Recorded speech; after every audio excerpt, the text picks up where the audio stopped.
tips, yo. Strategies to share. Learn the way to market. Put your business up there. Tune in every day. Digital marketing, yay, yay. We know the way. Come learn and slay. Build your brand strong. Make your money long. With the podcast groove, can't go wrong. From SEO to social, emails that entice. Grow your audience big. Take our advice. Tune in every day. Digital marketing, yay, yay. We know the way. Come learn and slay.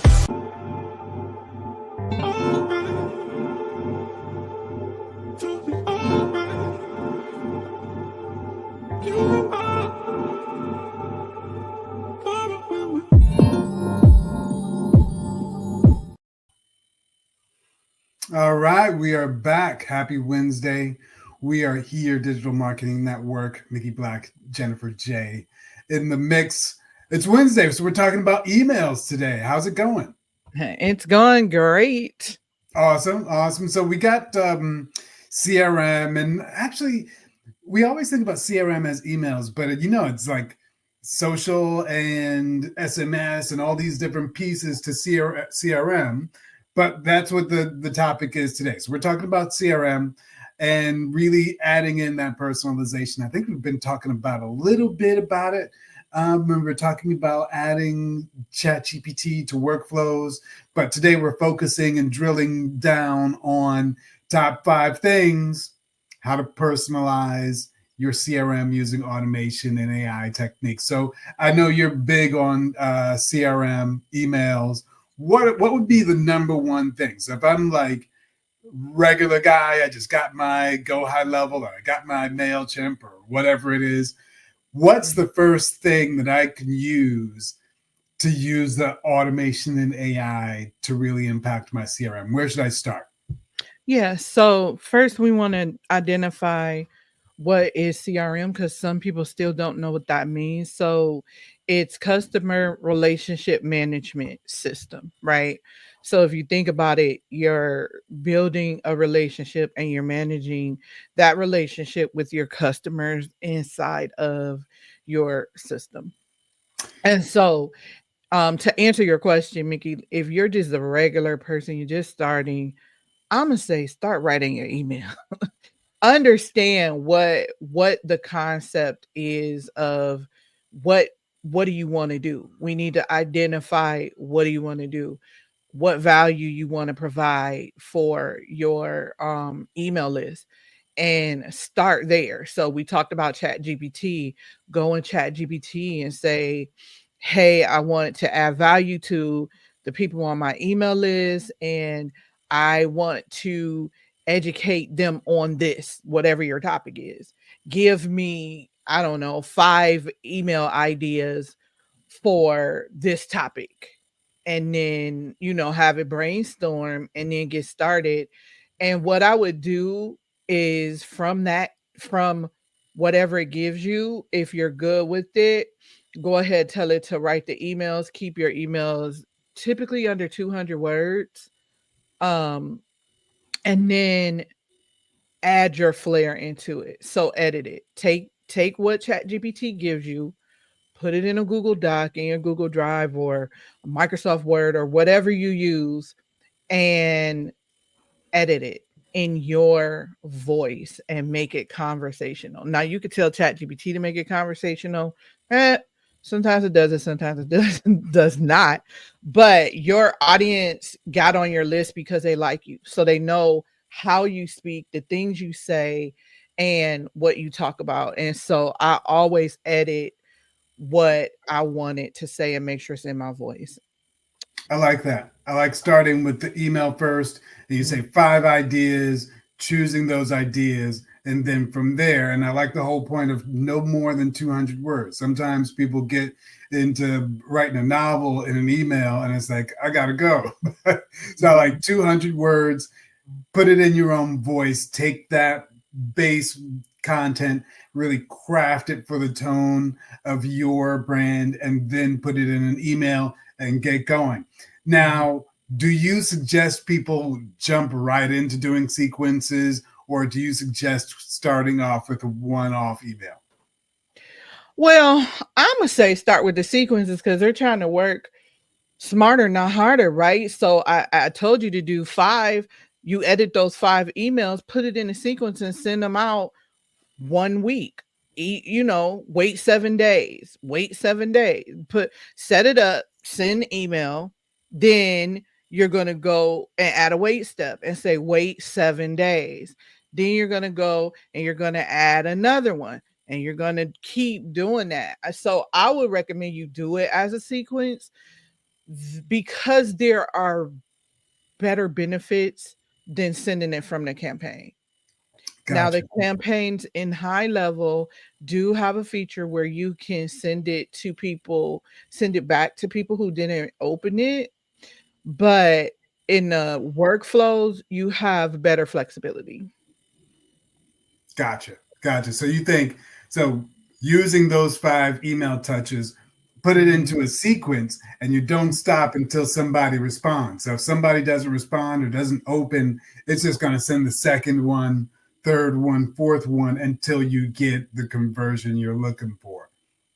Well, I didn't get that deep. I just said set it No, up. It don't matter whether they opened it or not. They'll still get the next one the next week. But at least you have 5 weeks of emails so you could be consistent, right? gotcha. And then you can kind of build upon that until you understand like what your real strategy is going to be. Then you're really going to have to get with someone who can help you like me, craft out that strategy and tell you how to set that up. Okay. So you're sending a weekly email no matter what. So you're sending like tips and tricks, information, that sort of thing to stay in their inbox each week, no matter what. Hmm. Yeah. Very cool. Yeah, because you definitely one thing an accountant told me from Cleveland, she's excellent at marketing. She told me, listen, no matter whether they open it or not, you want your name in their email inbox. They may never open your emails, but when they need that problem solved, they're going to just automatically call you, or they're going to go back and open those emails to say, okay, how do I get in touch with her? So that's the next thing. It's very important to make sure you have that call to action in your email so people know, because you don't know when they're going to open the email. They may not open it because that they may not be there right now. But what if they're there 2 years from now or a year from now and they're like, oh, Jennifer J systems. Let me Jennifer J. They're gonna Google you in your email inbox and they're just gonna open the first thing because they know you're the solution. They just want to, okay, how do I get in touch with her?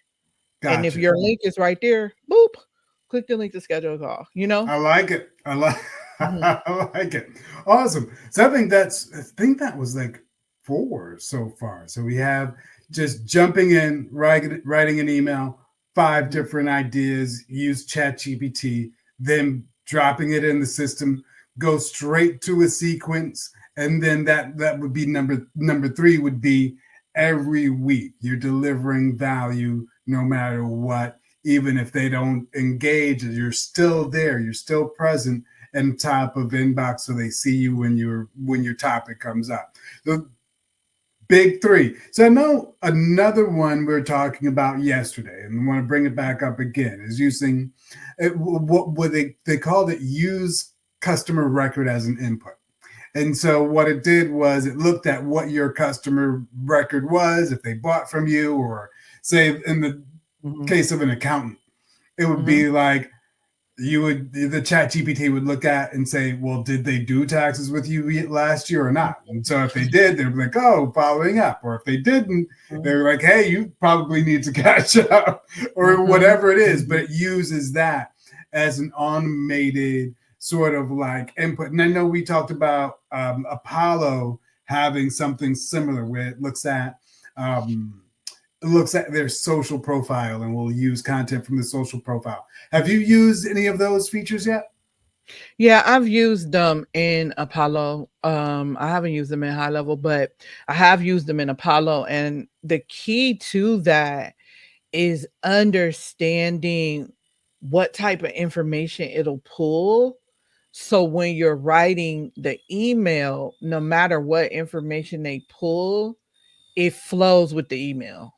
I think Gotcha. that's the biggest challenge when you're using those type of custom behavioral values, right? Just understanding where it's going to pull from and what Yeah. it might pull. So one thing about Apollo that we use a lot, I like that it shows you kind of an example of what it's going to pull from a user so you can understand kind of how to phrase your email. Yeah. Yeah. And the last thing I wanted to touch on to see if you had experience with was um, subject A and B testing, subject lines, all those things. I know big people are big on testing and getting the data. Have you integrated that into any of your campaigns? Mhm. Yeah, so I use subject testing a lot when I'm trying to discover, outside of just asking, discover what it is that kind of captures my audience's attention on my email list. And so again, you test one thing. If you're testing the subject, that's all you test. You're just testing the subject. Oh, okay. They like these type of subjects. And so once you run it and you get enough data, it'll tell you this depending on what system you use, right? Because this isn't present in every system. And on this show, we talk about go high level, but when you're using it in go high level, it'll tell you which one had the higher open rate. So you know, okay, I'm gonna use that subject. Gotcha. And as you're executing the campaign over the course of time, you can see how people are opening it, and then you can kind of judge from there. Yeah, you could judge from there. They also have where you can check to see if your link was clicked, right? So if you have a link in there, checking to see if the link was clicked. So I do see people like click links a lot, Hmm. but then you may not see that conversion on the other end of whatever it is you're looking for. The So then registration or whatever. right. And so that's when you know, like, okay, so it's something on there, not in the email, it's on whatever that external link is. And so Hmm. now you have to do some testing with whatever your external link was. Yeah, maybe your form is too long. You may make fewer questions or whatever, kind of tweak it from there. Yeah. And Very then cool. I'm gonna give you All one right. more genius gen tip. After you do that, you can go back and further just ask, hey, I see you clicked on this link, but you didn't register or you didn't sign up. I'm just trying to understand, why you didn't sign up and get that information or get them on a call. That'll save you a lot of guessing. Say, Yeah. hey, would you mind getting on a call with me to let me know why you didn't book? Transparency. Yep. Yep. Yeah, I like it. I like it. So I think that was awesome. We even gave him a bonus number 6 in just terms of transparency. Do the call back, reach out, and get an insight into why. So I think that was awesome. So one more thing before we drop for today, and I know this week you've got a workshop or a webinar. Or what have you got going on? Yeah, so I have a webinar tomorrow, Thursday, August 22nd. And the webinar is called Got Sales Now What? And so, what you're going to learn is how to use everything we've been talking about. So, AI, automation, chat, and interactive QR codes in your business to just do things better and easier, not just for you, but for your customer. It's always about the customer, and the way we do business has changed. Yeah. And we have to change with that if we want to stay relevant and continue to get sales and make more sales and be aware. So if you are interested, go to systemsactivate.com/register, or you could just go to Systems Activate and click on the first option there to register for the webinar tomorrow at 2 p.m. Eastern Standard Time, All right. live online. How long of a Yeah. webinar is that? You know me, I'm usually trying to be in and out. So unless I have questions, because I will take some questions at the end. Unless I have a lot of questions, we should be done in an hour. Okay, very cool. Just hit it and quit it. I'm into it. So systemsactivate.com/register if you're in. And with no further ado, we'll be back tomorrow. Awesome. And stay activated, people. Well, that's all for today, folks. A big thank you for tuning in, and let's give a round of applause. Yes, I can hear it through the screen. To Jennifer J. for her brilliant tips on systems automation. If you want to take your business to the next level, text the word systems to 470-517-7006 and discover how automation can do the heavy lifting for you. Go on, you know you want to. Listen up now. I'll tell you about a show, Digital Marketing Network with a secrets book. We got the tips, yo, strategies to share. Learn the way to market. Put your business up there.